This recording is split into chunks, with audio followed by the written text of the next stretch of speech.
Accountability versus ownership. First off, what's the difference? And how do you make that work for you?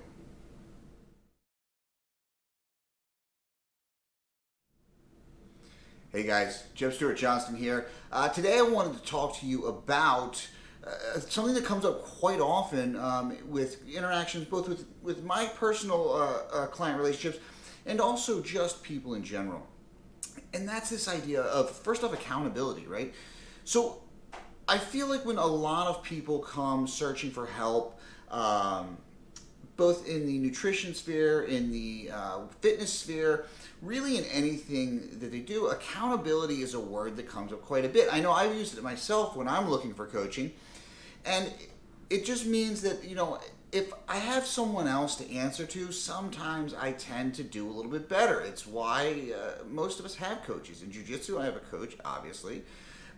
In nutrition, I've been working with my coach, David, for almost a year now. It was the first time I've ever used a coach in nutrition, aside from like some little prep things that I had done. But a full-time coach throughout a full year. And the difference has been amazing. And it really does come partially down to that idea of accountability.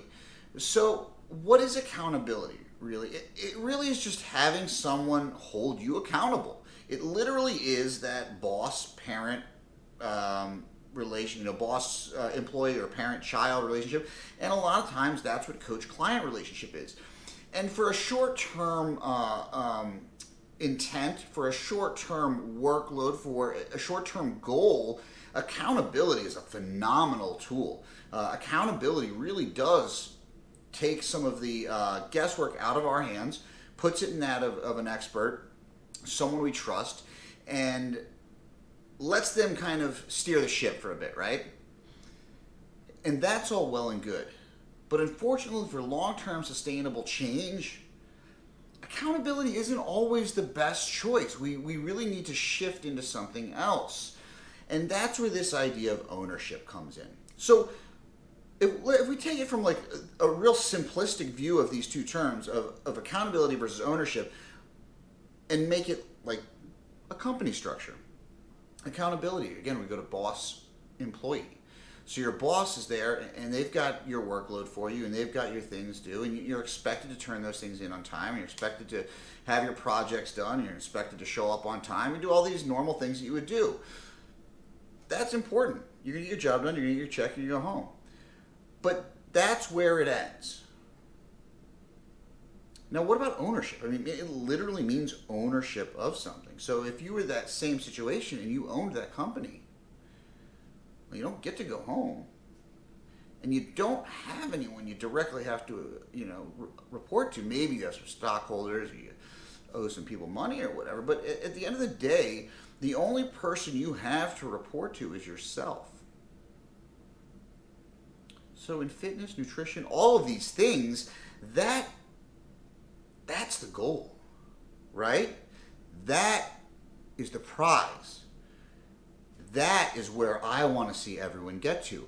Because once we own something, we do it because we want to. We do it because we love it. We do it because we're passionate. We do it because it's part of just what we do.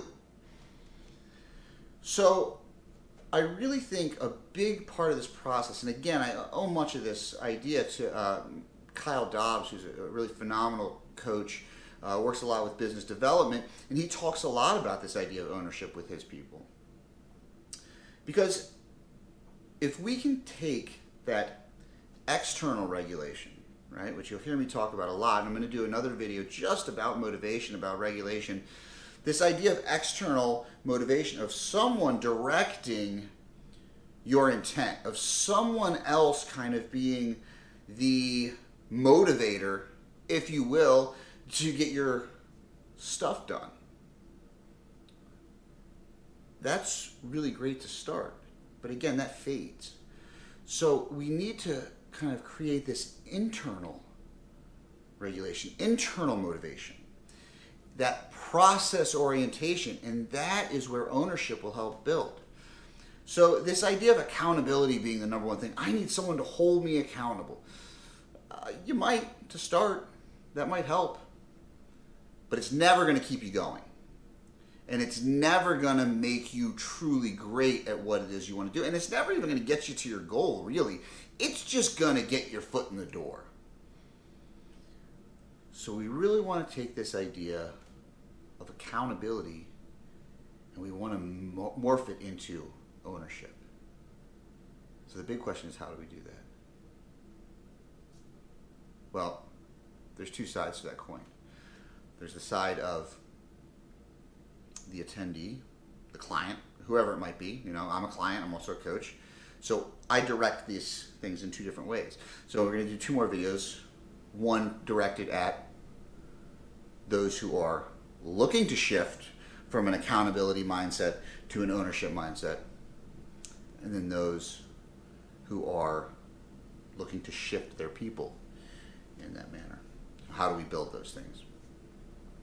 But again, this really is about the idea of what is accountability versus what is ownership. Accountability is that external parent, that external voice telling you, you know, you should or should not be doing something, or just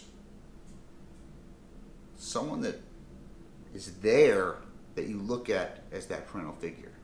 Ownership is taking all those same traits that you look for and creating them in yourself. You become both the employer and the employee, and you take it all in. All right.